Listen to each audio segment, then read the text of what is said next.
Le cerveau, et si on en parlait? Corps, esprit, cerveau, mental, c'est un peu le bordel. Stress, comportement, émotion, pensée, ça ne fait pas avancer les choses. Et si je vous disais que tout commence dans la tête? Et oui, tout commence dans le cerveau.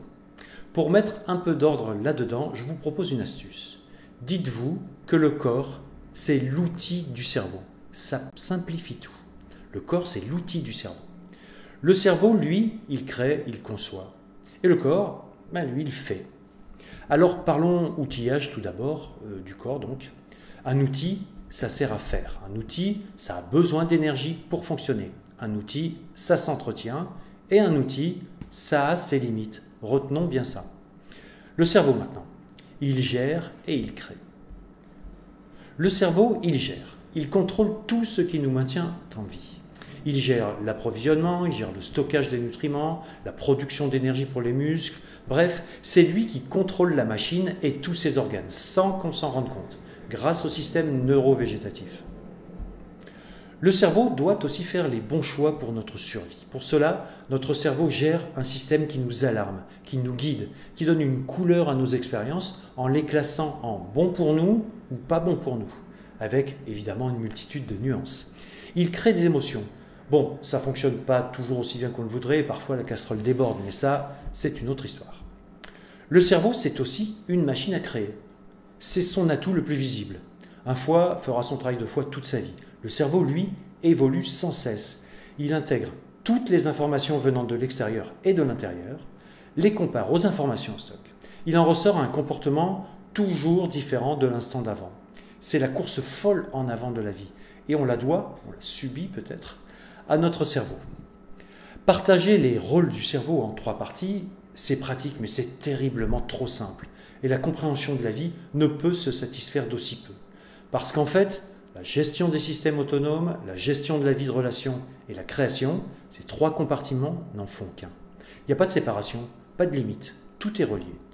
Tout est relié, mais tout n'est pas au même niveau. Et en plus, cette hiérarchie de niveaux est mouvante dans le temps.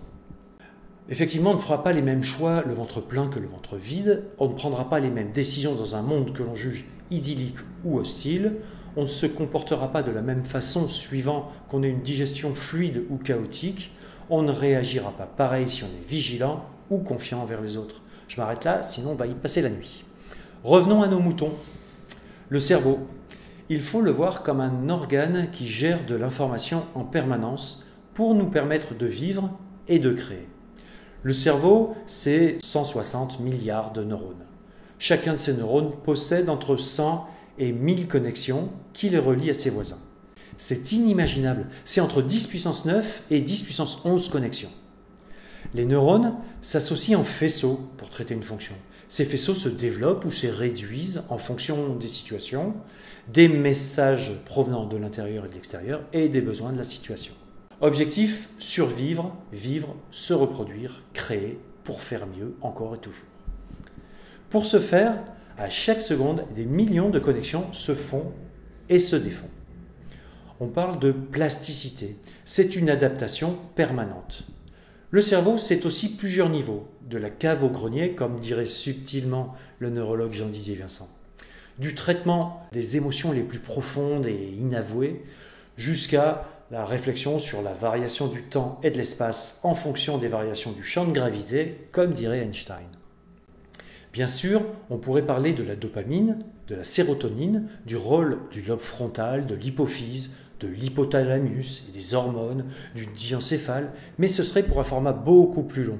Et bien sûr, on ne peut pas parler de cerveau sans évoquer son ouvrier, son vassal et son esclave parfois.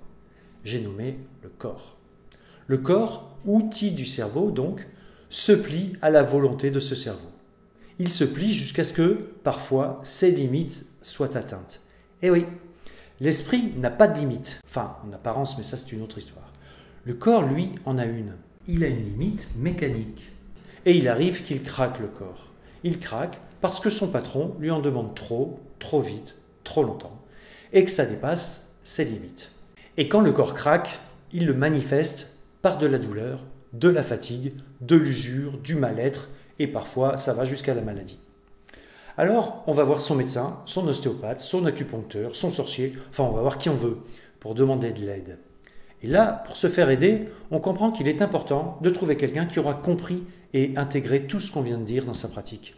Si ce n'est pas le cas, on ira le voir très souvent, trop souvent. On nous prescrira des moyens de plus en plus invasifs et donc avec des effets indésirables de plus en plus délétères. À ceux qui se posent la question du rôle de l'esprit sur le corps, la réponse apparaît très clairement ici et de façon très simple. Il n'y a pas deux choses séparées, un corps et un esprit. Il n'y a qu'une entité, l'être que nous sommes. Il en va de même pour toute forme de vie, de la bactérie au suricate, en passant par la vache, l'humain et la mouche drosophile, bien sûr.